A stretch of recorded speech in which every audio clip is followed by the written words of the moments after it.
the chosen of Andraste, a blessed hero sent to save us all.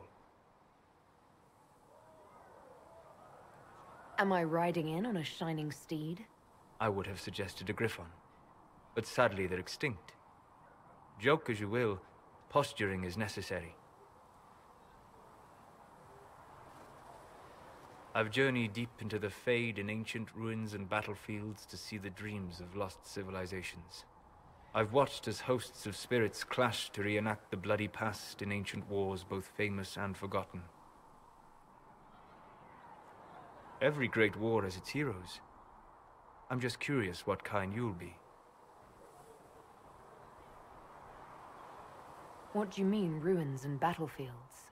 Any building strong enough to withstand the rigors of time has a history. Every battlefield is steeped in death. Both attract spirits. They press against the veil, weakening the barrier between our worlds. When I dream in such places, I go deep into the Fade. I can find memories no other living being has ever seen.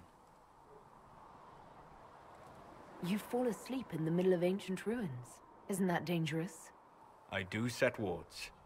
And if you leave food out for the giant spiders, they are usually content to live and let live. I've never heard of anyone going so far into the Fade. That's extraordinary. Thank you. It's not a common field of study for obvious reasons. Not so flashy as throwing fire or lightning. The thrill of finding remnants of a 1,000-year-old dream?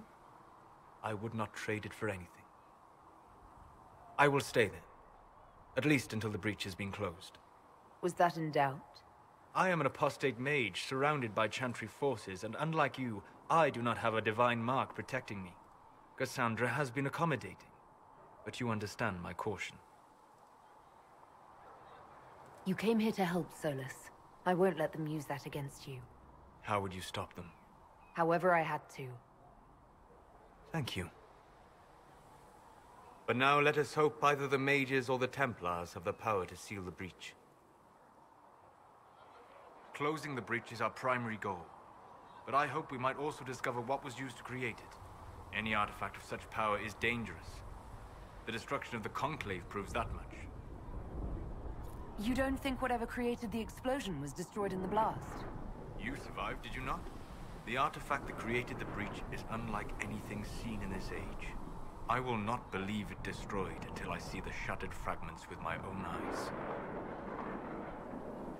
We would do well to try to recover whatever created the breach. Liliana's people have scoured the area near the blast and found nothing. Whatever the artifact was, it is no longer there. In any case, did you need me for anything? I'd be interested in hearing your opinions on Elven culture. I thought you'd be more interested in sharing your opinions of Elven culture. You are Dalish, are you not? Yes, I am. The Dalish are the best hope for preserving the culture of our people. Our people. You use that phrase so casually. It should mean more. But the Dalish have forgotten that, among other things. Oh, but you know the truth, right? While they pass on stories, mangling details, I walk the Fade. I have seen things they have not. Irabellis, Haren. If the Dalish have done you a disservice, I would make that right. What course would you set for them that is better than what they know now? You are right, of course. The fault is mine, for expecting what the Dalish could never truly accomplish. Irabellis, Dalin. If I can offer any understanding, you have but to ask. Is the magic they teach in the Circle different from the magic I learned with my people? No and yes.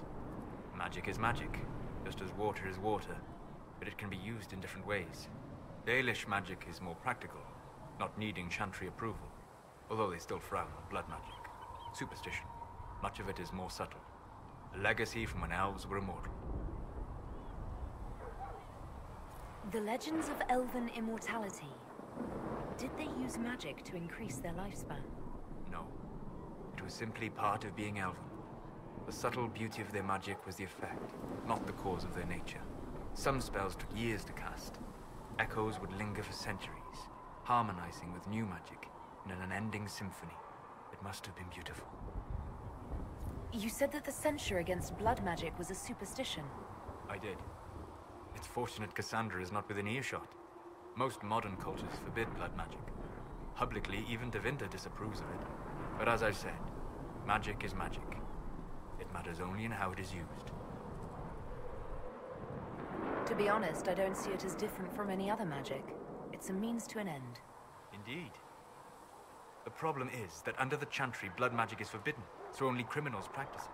While in Tevinter, magisters compete with each other, instead of keeping their volatile friends in check. They always succeed through power, so they have never had the chance to learn another way. I'd like to know more about the elves from before our time. The Dalish strive to remember Hallam Sharal. But Hallam Sharal was merely a fumbling attempt to recreate a forgotten land. Arlathan. Elvanan was the Empire, and Arlathan its greatest city. Place of magic and beauty, lost to time. You've studied ancient elves. What else do you know of Arlathan? We hear stories of them living in trees, and imagine wooden ramps or Dalish Erebels. Imagine instead spires of crystal twining through the branches, palaces floating among the clouds. Imagine beings who lived forever, for whom magic was as natural as breathing. That is what was lost. Are all Dalish elves like my clan? No. Your clan was unique in having enough interest in human affairs to send you to spy upon the Divine's meeting. As your clans have been separate for so long, they have all changed, adapting to the lands in which they live. Some are no more than bandits, others trade freely with humans, and some have disappeared entirely into the forests. What can you tell me about elves living in human cities? The culture in alienages are among the slaves of Tevinter is like any of the impoverished and powerless. They cling to memories of a better past, and practice a few rituals to distinguish themselves from humans. We'll talk later. Goodbye.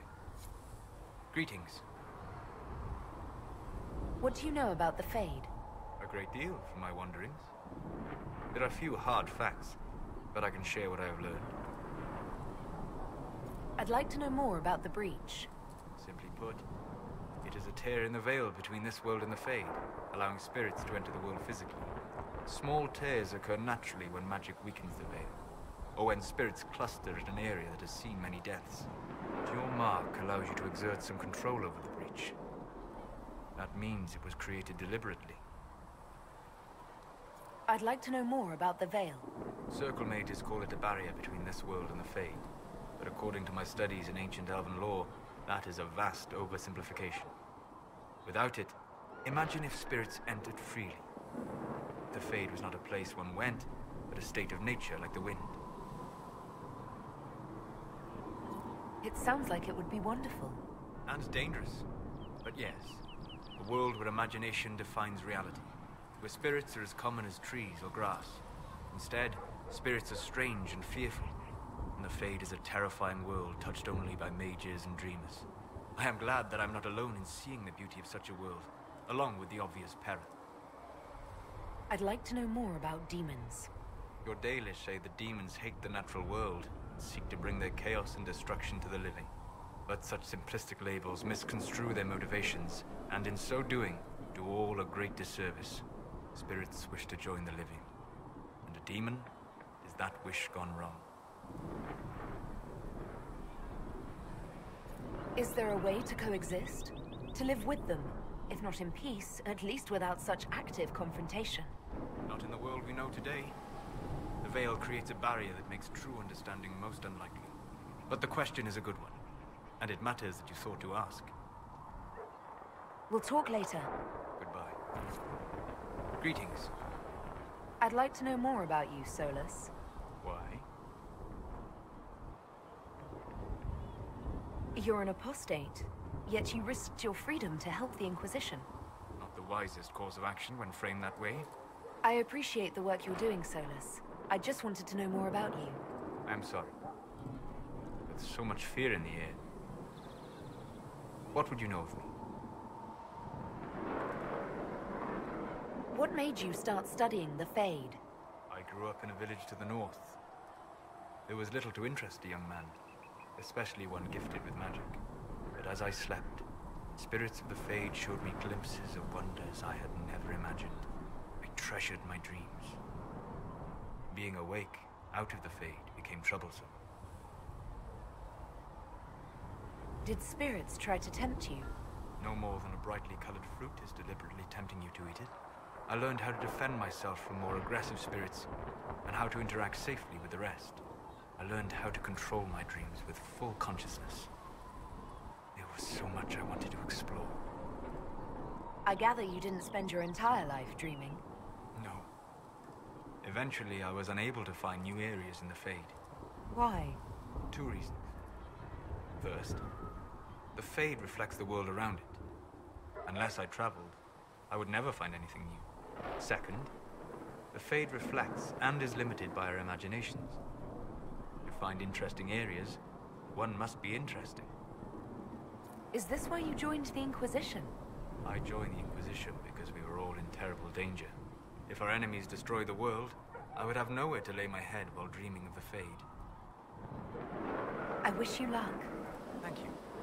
In truth, I've enjoyed experiencing more of life to find more of the Fade. How so? You train your will to control magic and withstand possession. Your indomitable focus is an enjoyable side benefit. You have chosen a path whose steps you do not dislike because it leads to a destination you enjoy.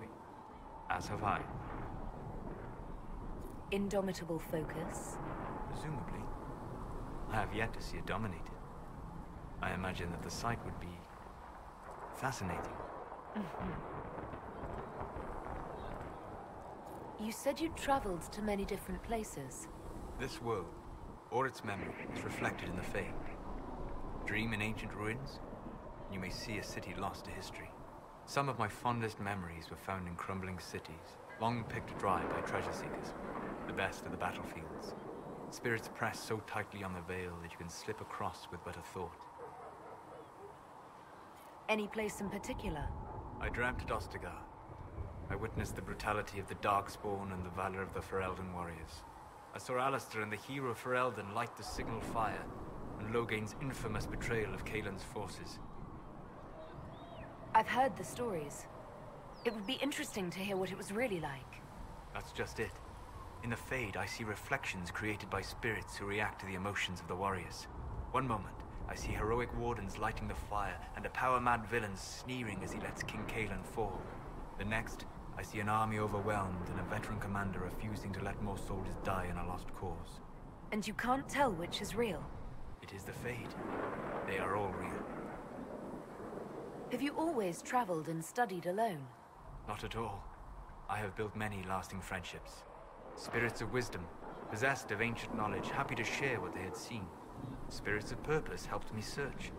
Even wisps, curious and playful, would point out treasures I might have missed.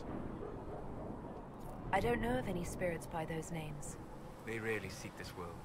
When they do, their natures do not often survive exposure to the people they encounter. Wisdom and purpose are too easily twisted to pride and desire. You're saying that you became friends with Pride and Desire demons? They were not demons for me. Meaning? The Fade reflects the minds of the living. If you expect a spirit of wisdom to be a pride demon, it will adapt. And if your mind is free of corrupting influences, if you understand the nature of the spirit, they can be fast friends.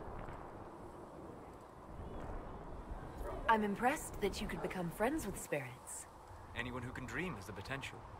Few ever try. My friends comforted me in grief and shared my joy. Yet, because they exist without form, as we understand it, the Chantry declares that spirits are not truly people. Is Cassandra defined by her cheekbones and not her faith? Varric by his chest hair and not his wit? You have an interesting way of looking at the world, Solas. I try. And that isn't quite an answer. I look forward to helping you make new friends. That should be... well... That isn't quite an answer either. We'll talk later. Goodbye.